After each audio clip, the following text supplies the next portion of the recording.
Good morning students.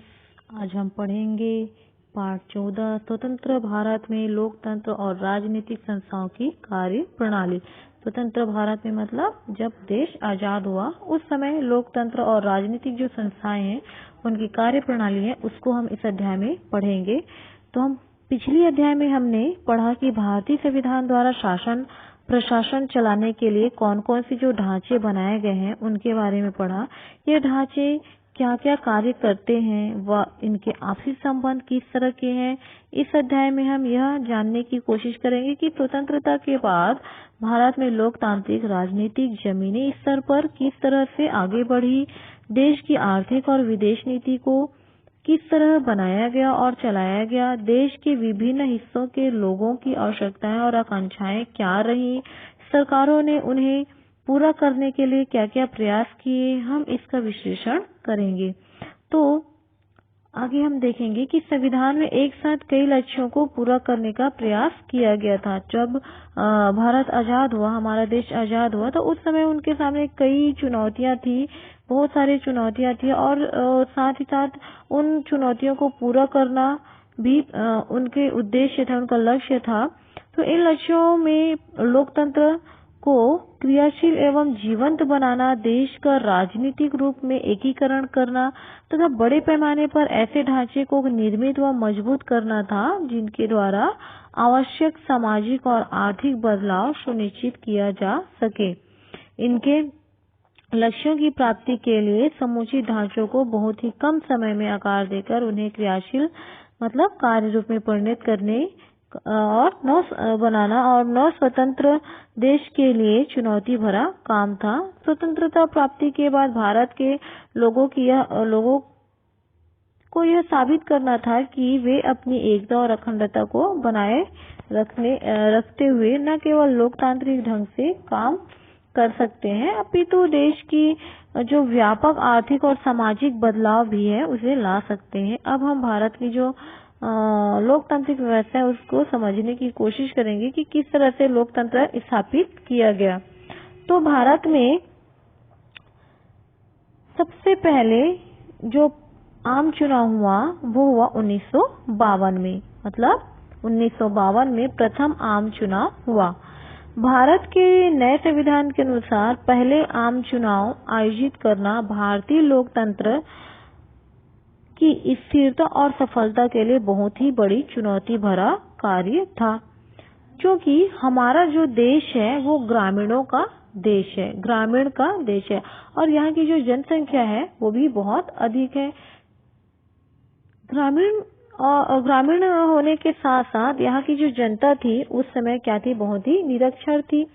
वे पढ़े लिखे हुए नहीं थे, कम पढ़े लिखे हुए थे। साथ ही साथ यहाँ की जो जनसंख्या है वो बहुत ही ज्यादा थी और जो ग्रामीण क्षेत्र के थे, जो सुदूर अंचल क्षेत्र के थे, ग्रामीण क्षेत्र में उन तक जो चुनाव की जो सुविधाएं हैं उन्हें उपलब्ध कराना बहुत ही मुश्किल भरा कार्य था, एक चुनौती थी। हालांकि हमारा संविधान जो है 1950 में ही लागू हो गया था, लेकिन पहला आम चुनाव कब हुआ, 1952 में ही संपन्न हुआ।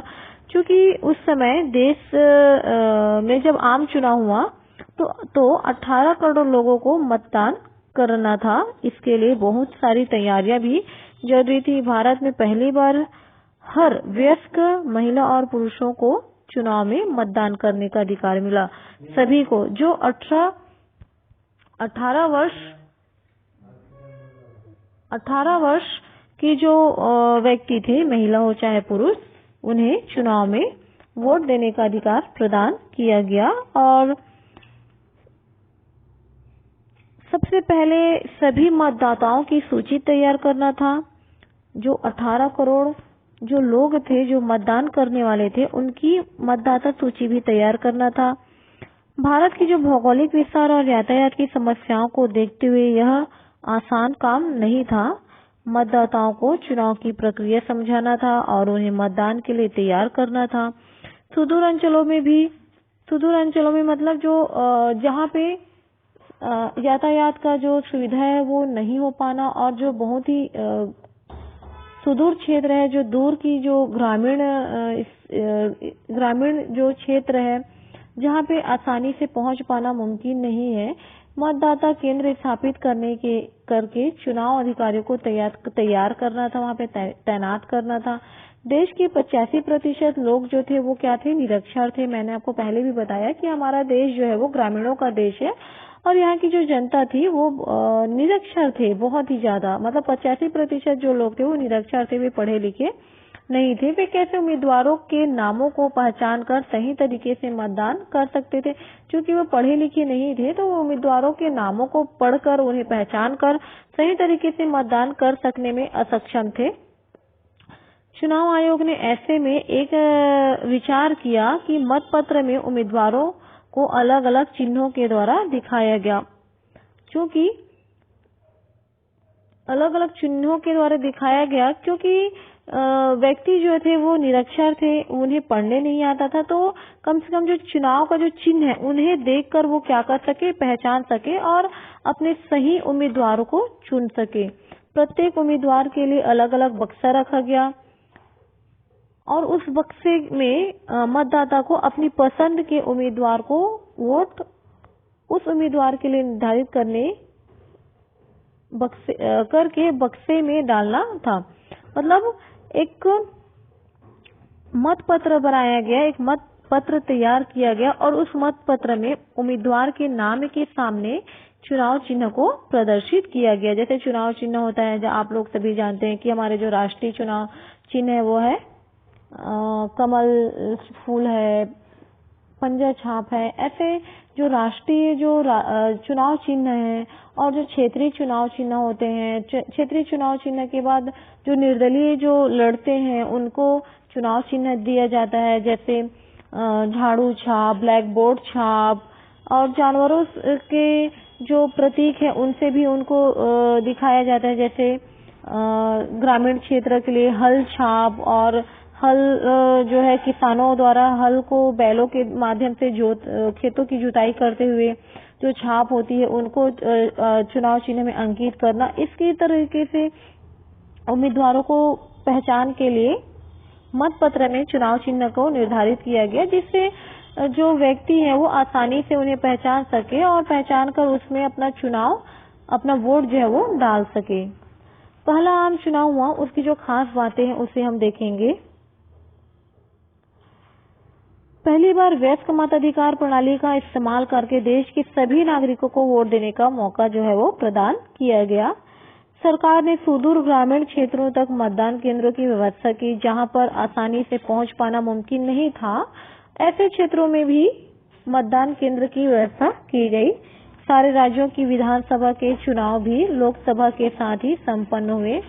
इस समय कुल 17 करोड़ मतदाता पंजीकृत किए गए, जिसमें से 85% जो मतदाता थे वो निरक्षर थे, वे पढ़े लिखे नहीं थे।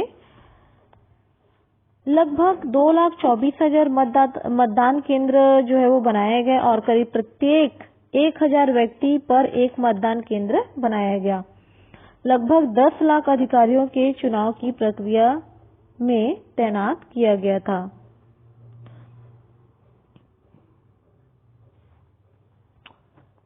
इस तरह से जो चुनाव की जो व्यवस्था है, जो व्यवस्था तैयार किया गया, इसके बारे में हम देखेंगे कि जिन इलाकों में पर्दा प्रथा का सख्ती से पालन होता था। पर्दा प्रथा मतलब घर से बाहर न निकलना, जो महिलाएं हैं उनको घरों में ही रखना और उनको घर से बाहर निकलने की जो इजाजत है वो नहीं होता था। तो ऐसे इलाकों में महिलाओं के लिए अलग से मतदान केंद्र बनाया गया और इन केंद्रों पर केवल उन्हीं महिलाओं को ही, जो महिला कर्मचारी थी उन्हीं को तैनात किया गया। अजमेर में एक उदाहरण बताया गया इसमें कि अजमेर में एक मतदान केंद्र पर पूरी तरह से जो नकाबपोश महिलाएं वो पूरी तरीके से ढकी हुई थी नकाब से।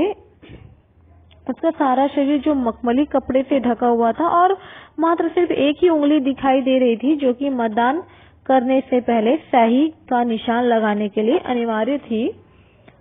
कुछ गांवों ने एक इकाई के रूप में मतदान किया। जैसे असम के जो आदिवासी गांव से एक रिपोर्ट आया कि उस गांव के लोग एक दिन पूरे चलकर लंबी यात्रा करके अपने मतदान केंद्र तक पहुंचे और उन्होंने रात भर अलाव जलाकर मतलब आग जलाकर आग के सामने नाचते गाते हुए अपने समय व्यतीत किए। और जैसे ही सूरज निकला, जैसे ही सुबह हुई, उन्होंने एक कतारबद्ध या जुलूस का शक्ल लेकर मतदान केंद्र की तरफ आगे बढ़े और उन्होंने मतदान किया। चुनाव में किसका समर्थन किया जाए और किसका नहीं किया जाए, इसका भी उस समय जो है वो इसका निर्धारण किया गया गांव के जो जनता है उसके द्वारा। तो उस समय का जो चुनाव था वो दंगा फसाद रहित था। उस समय का जो चुनाव है दंगा रहित था, क्योंकि जो व्यक्ति हैं वे स्वयं अपने में ही जो निर्धारित करते थे कि कौन जो है वो चुनाव में भाग लेगा, जो प्रतिनिधि जो है वो कौन बनेगा।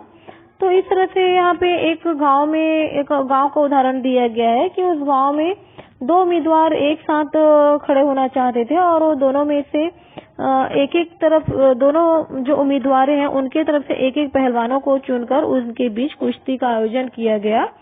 वे इस बात पर सहमत हो गए और इनमें से जिन उम्मीदवारों का पहलवान जीतेगा गांव के सारे लोग उसी को वोट देंगे। तो इस तरह से कुल मिलाकर हम ये देखते हैं कि आम जो चुनाव हुआ अप्रत्याशित रूप से सफल रहा और मतदाता सूची में 40% लोगों ने मतदान किया। महिलाओं और मतदाताओं में से लगभग 40% ने वोट दिया। महिला मतदाता थी, उनकी जो संख्या है वो ज्यादा थी। वे 40% महिला मतदाता जो है उन्होंने चुनाव में भाग लिया। चुनावी हिंसा जो है वो नगण्य था, मतलब वहाँ पे दंगे फसाद उस समय नहीं हुए।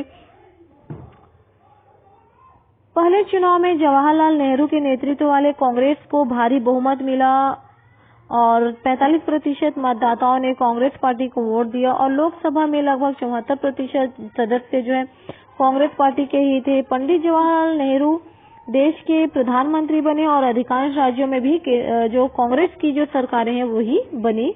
गैर कांग्रेस दलों ने भी काफी जन समर्थन पाया, उनको भी बहुत जो है जन समर्थन मिला, मतलब उनको वोट प्राप्त हुई। जैसे कम्युनिस्ट पार्टी है, समाजवादी पार्टी, जनसंघ व क्षेत्रीय पार्टियां इसमें शामिल थी।